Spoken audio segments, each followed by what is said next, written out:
73장 적을 쓸어버리는 관우. 싸울 준비를 마친 관우가 일찍 잠자리에 들었는데 이상한 꿈을 꾸었어요. 꿈에서 황소만큼 커다랗고 시커먼 멧돼지 한 마리가 나타나 관우의 발을 콱 깨물었어요. 깜짝 놀란 관우가 칼을 빼들고 멧돼지를 죽였지만 물린 발이 어찌나 아픈지 잠결에 비명을 질렀어요.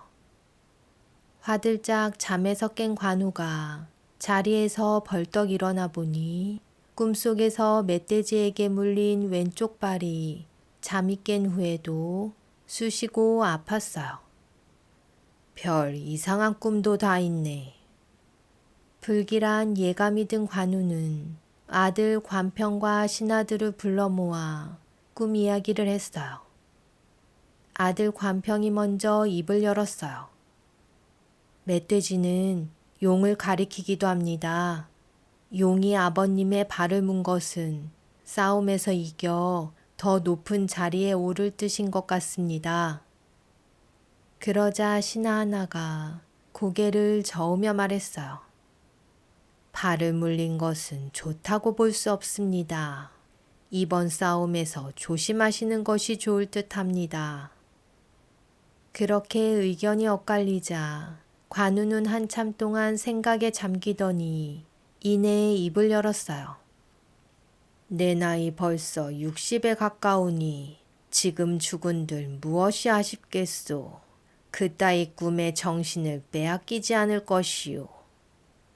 관우는 그렇게 꿈을 잊기로 마음먹었어요. 다음 날 관우는 형주성에 군사를 거느리고 양양으로 갔어요. 이번 싸움에는 어엿한 사내 대장부로 자란 관우의 아들 관평도 함께했어요. 가자. 우리는 총나라 한중왕의 군사들이다. 조조와 송건에게 본때를 보여주자. 관우의 굳센 다짐과 함께 어느새 어엿한 사내 대장부로 자란 관우의 아들 관평도 함께하니 관우의 군사들은 기세 높게 양양으로 향했어요. 이때 번성을 지키던 조이는 그의 부하장수 하오종과 달려나와 관우와 마주보고 서니 관우는 청령 언얼도를 비껴들고 달려나와 단숨에 하오존의 목을 베어버렸어요. 조이는 관우의 용맹함에 깜짝 놀라 벌어진 입을 다물지 못하고 허둥지둥 도망쳤어요. 사기가 오른 관우의 군사들이 달아나는 적들을 풀베듯 베어내니 반이 넘는 조인의 군사들은 죽거나 다치거나 산채로 붙잡혔어요. 첫 싸움에서 크게 이긴 관우는 양양성에 들어가 백성들을 위로하고 군사들을 위해 잔치를 베풀었어요. 한편 번성으로 도망쳐 성문을 걸어 잠근 채 성 안에 꼭꼭 숨어있던 조이는 마음이 다급해졌어요. 우리 힘만으로는 관우를 상대할 수 없다.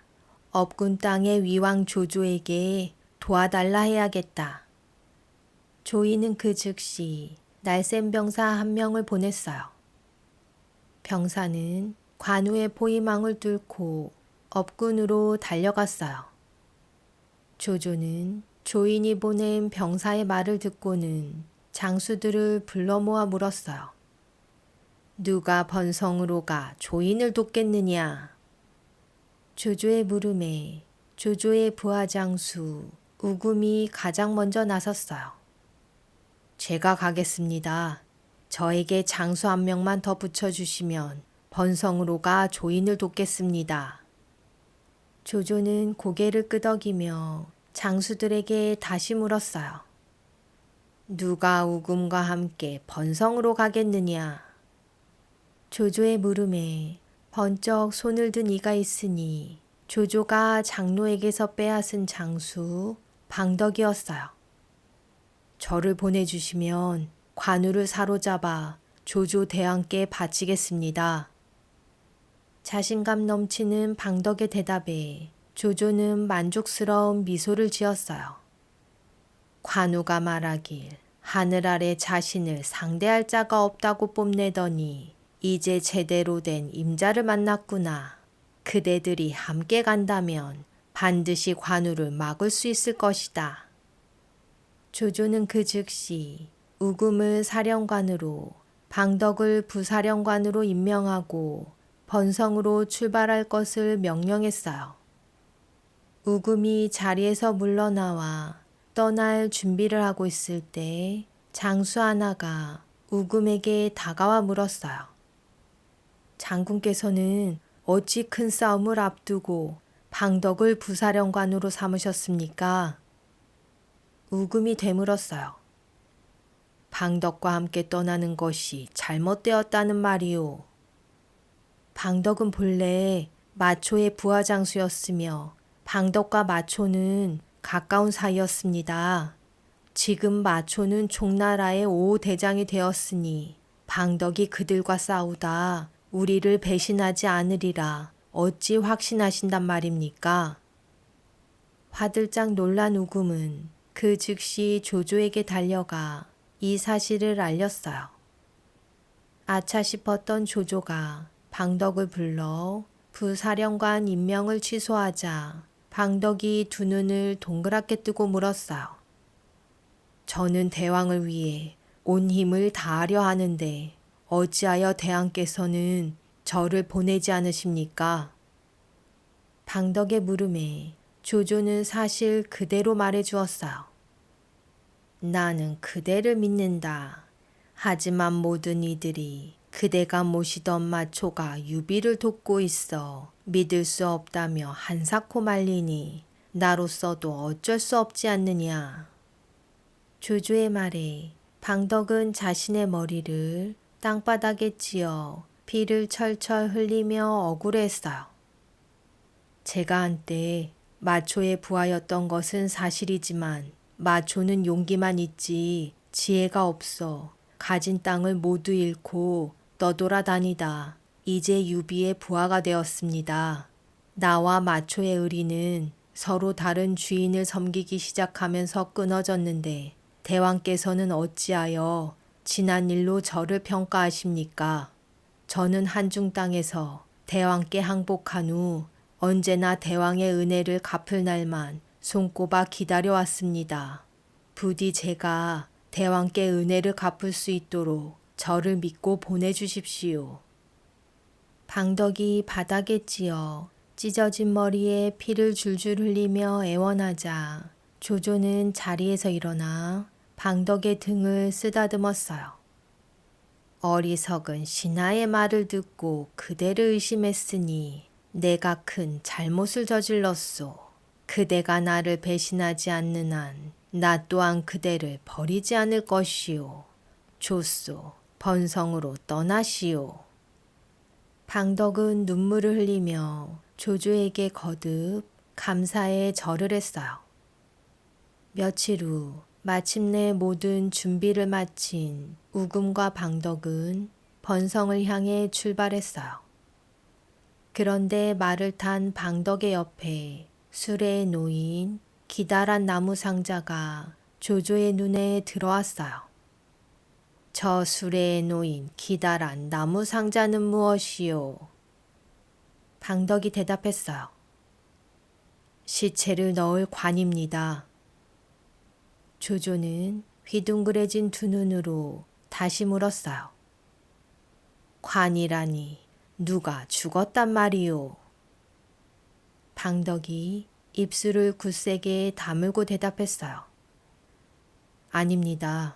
저는 대왕께 큰 은혜를 입었으니 죽음으로 은혜를 보답하리라 맹세했습니다. 이번 싸움에서 내가 관우를 죽이지 못하면 내 스스로 목숨을 끊을 것입니다. 그래서 이 관을 준비했으니 이 관은 저나 관우 둘 중 한 사람의 시체를 담아 업군으로 되돌아올 것입니다. 조조는 방덕의 의지에 감동했어요. 그대의 용기와 충성심이 내 마음 깊숙이 닿았으니 나는 이제 아무 걱정도 하지 않을 것이다. 조조는 방덕의 두 손을 부여잡고 눈물을 흘렸어요. 우금과 방덕이 7만의 군사를 거느리고 번성으로 향하니 이들이 쳐들어온다는 소식을 들은 관우는 부하 장수를 불러 은밀히 명령을 내렸어요. 너는 군사 500명을 거느리고 번성에서 흐르는 중구천 상류 깊은 계곡에 뚝을 쌓아 물을 저장하고 뗏목을 만들어라. 뜻을 알 수 없는 관우의 명령에 장수가 물었어요. 장군, 산에서 싸우는데 물은 왜 모으며 뗏목은 어디에 쓴단 말입니까? 관우가 빙그레 웃으며 대답했어요. 이제 곧 가을 장마가 시작된다. 장마가 시작되면 계곡물은 엄청난 속도로 불어나며 물이 빠져나갈 때도 빠른 속도로 소용돌이치며 빠져나가는 법이다. 두고 보아라. 나는 물로 적들을 휩쓸어 버릴 것이다. 관우의 설명에 장수들은 고개를 끄덕이며 뚝을 쌓고 뗏목을 만들기 시작했어요. 이윽고 우금과 방덕이 거느린 군사가 번성 땅에 도착했어요.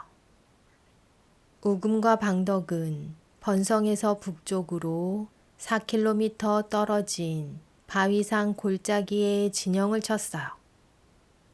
이때 적을 살피던 병사 하나가 이 사실을 관우에게 보고했어요. 적이 진영을 세웠습니다.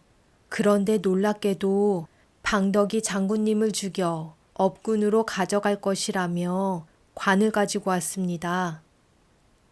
병사의 보고에 관우의 얼굴이 무섭게 일그러졌어요. 천하의 영웅들도 내 이름만 들으면 벌벌 떨거늘 방덕이란 애송이가 나를 우습게 하는구나. 내 당장 뛰어나가 그놈의 버릇을 고쳐주겠다.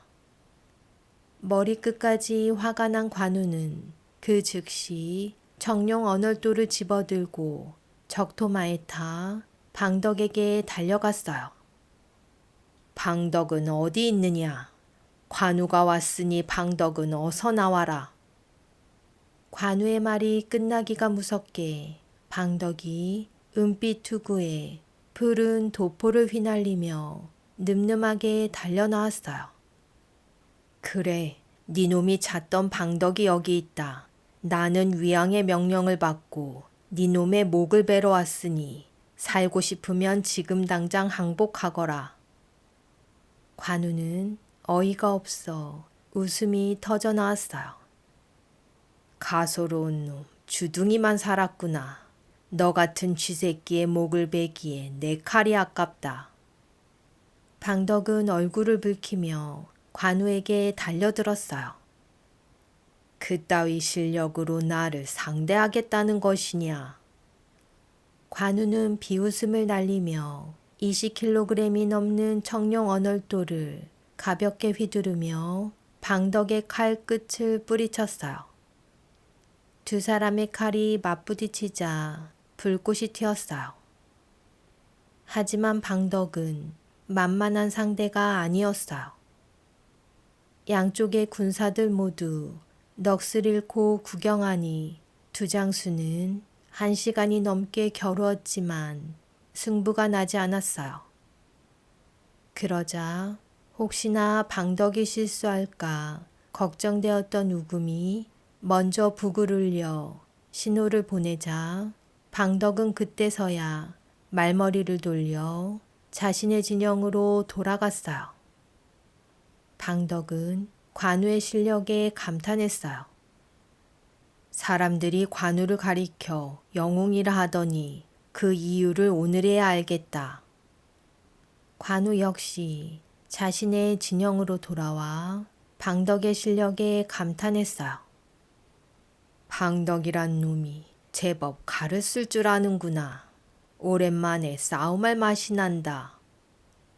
두 사람은 그 뒤로 여러 날 동안 싸웠지만 승부는 나지 않았어요.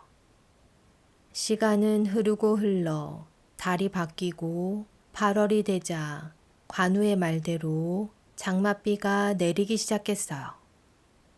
우금의 군사들이 날마다 퍼붓는 굵은 빗줄기에 실증을 내는데 이를 본 우금의 부하장수 성하가 우금에게 물었어요. 지금 우리 진영은 너무 낮고 좁은 곳에 몰려 있습니다. 매일 비가 내려 군사들의 고생이 많으니 다른 곳으로 옮기는 게 좋겠습니다. 게다가 계곡물이 불어 넘치기라도 한다면 군사들은 모두 물고기 밥이 될 것입니다. 우금은 버럭 화를 내며 성하를 꾸짖기 시작했어요. 네 놈이 쓸데없는 걱정으로 군사들의 사기를 떨어뜨리려 하는구나.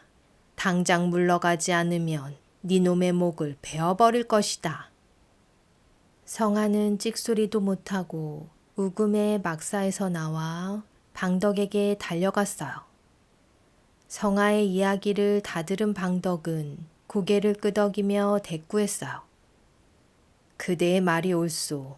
우금이 싫다면 내 군사만이라도 내일 아침 일찍 높은 곳으로 옮겨야겠소. 방덕은 성하와 함께 진영을 옮길 계책을 의논했어요. 그날 밤 12시경 성하를 돌려보낸 방덕이 침대에 누워 막 잠이 들려던 때였어요. 어디선가 땅이 울리며 수레 수천 대가 한꺼번에 몰아닥치는 소리가 들리더니 순식간에 흙탕물이 방덕의 막사를 덮쳐 침대 위까지 쓸려 들어왔어요. 방덕이 크게 놀라 급히 밖으로 뛰쳐나가니 사방에서 사나운 물줄기가 사정없이 들이닥치고 있었어요. 계곡물이 넘쳤다. 어서 무기를 챙겨 빠져나와라. 방덕이 핏대를 세우며 목청껏 외치니 살아남은 군사들은 넘쳐 흐르는 계곡물에 팔을 휘두르며 허우적댔어요.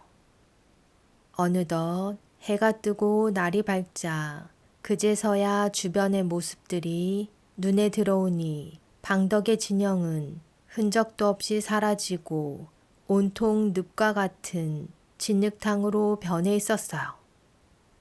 여기저기 섬처럼 솟은 언덕 위에 군사들이 수십 명씩 모여 있는데 그 중에 겨우 목숨을 구한 우금도 보였어요. 그때였어요. 둥, 둥. 요란한 북소리와 함께 뱃머리에 우뚝 선 관우가 군사들을 몰고 달려왔어요. 이제 때가 왔다. 적들을 향해 화살을 날리고 군사들은 모두 뗏목을 타고 가 적을 무찔러라. 물에 빠진 쥐새끼들은 한 놈도 살려두지 말고 모조리 베어버려라. 우금과 방덕은 머리 위로 쏟아지는 화살에 정신을 차릴 수 없었어요. 안 되겠다. 일단 흩어져 살 길을 찾아보자. 우금은 거친 물을 헤치며 멀리 달아났고 방덕은 언덕을 기어오르기 시작했어요. 하지만 우금은 곧 뗏목을 탄 관우 군사에게 사로잡히고 말았어요. 그 시각 언덕에 기어오른 방덕은 언덕 높은 곳에 서서 시체가 둥둥 떠다니는 계곡을 처참한 심정으로 내려다보고 있었어요. 방덕의 곁에 남은 군사는 고작 50분이었어요. 병사 하나가 방덕에게 말했어요. 장군님, 우금 장군도 사로잡혔으니 우리도 그만 항복하는 게 어떻겠습니까? 방덕은 한치의 망설임도 없이 칼을 들어 병사를 내리쳤어요. 보았느냐?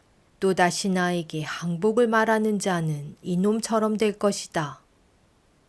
방덕은 군사들과 함께 쏟아지는 화살을 칼로 쳐내며 끝까지 싸웠어요. 하지만 시간이 흐를수록 방덕에게는 불리했어요. 이때 방덕의 눈에 작은 뗏목이 보였어요. 방덕은 어금니를 꽉 깨물고는 훌쩍 몸을 날려 뗏목에 올라탔어요. 방덕은 단번에 적군 10여 명을 죽이고는 한 손에는 칼을 들고 다른 한 손으로는 번성을 향해 노를 저었어요. 그때였어요. 방덕을 향해 떠내려오는 커다란 배 한 척이 보이니 그는 바로 주창이었어요. 주창이 탄 배는 요란한 소리를 내며 방덕이 탄 뗏목을 들이받으니 방덕이 탄 뗏목은 순식간에 산산조각이 나고 방덕은 물속에 처박혀 허우적거리기 시작했어요. 그때였어요. 주창은 물속에서 허우적대는 방덕을 건져 올렸어요. 물속에서 월척을 낚았구나. 이놈을 꽁꽁 묶어 관우장군께 데려가자. 주창은 물을 먹고 정신을 잃은 방덕을 내려다보며 미소를 지었어요. 포로가 된 조조의 부하장수 우금이 관우 앞으로 끌려 나왔어요. 우금은 관우를 보자마자 무릎을 꿇고 땅에 엎드려 애원하기 시작했어요. 제발 목숨만 살려주십시오. 저는 그저 시키는 대로 했을 뿐입니다. 저에게 은혜를 베풀어 주신다면 총나라에 목숨을 바치겠습니다. 우금의 말이 끝나자 관우가 표정을 일그러뜨렸어요. 목숨을 구걸하려 의리를 헌신짝처럼 버리는 네 놈을 장수라 할 수 있느냐. 너 같은 놈을 죽이는 것은 내 칼을 더럽힐 뿐이다. 여봐라, 이 놈을 당장 형주의 감옥으로 보내라. 우금이 끌려나가고 연이어 방덕이 관우 앞에 끌려나왔어요. 방덕은 무릎을 꿇기는커녕 어깨를 활짝 편 채 관우를 노려보았어요. 당당한 방덕의 태도에 관우가 물었어요. 너의 주인 마초는 총나라의 5호 대장이 되었다. 너도 항복하여 총나라에 충성을 바치겠는가? 관우의 물음에 방덕은 욕을 퍼붓기 시작했어요. 칼에 맞아 죽었으면 죽었지. 항복 따위는 절대 하지 않는다. 관우는 다시 한번 방덕을 설득했어요. 조조는 천하의 역적이다. 의로운 장수가 어찌하여 역적을 섬기는 것이냐. 하지만 방덕은 코웃음 쳤어요. 충신인지 역적인지 그런 것은 모른다. 나는 나를 아껴준 사람에게 의리를 다할 뿐이다. 그대가 진정한 장수라면 나를 더 이상 구차하게 만들지 말고 어서 목을 쳐라. 관우는 깊은 생각에 잠긴 듯 넌지시 방덕을 바라보고는 이내에 입을 열었어요. 꿋꿋한 너의 태도가 마음에 들지만 어쩔 수 없다. 여봐라, 지금 당장 방덕의 목을 베고 정성껏 장사를 지내주어라. 우금과 방덕 모두 포로였지만 관우는 의리를 중요하게 여기는 그들의 태도를 보고는 각각 다르게 대우해 주었어요.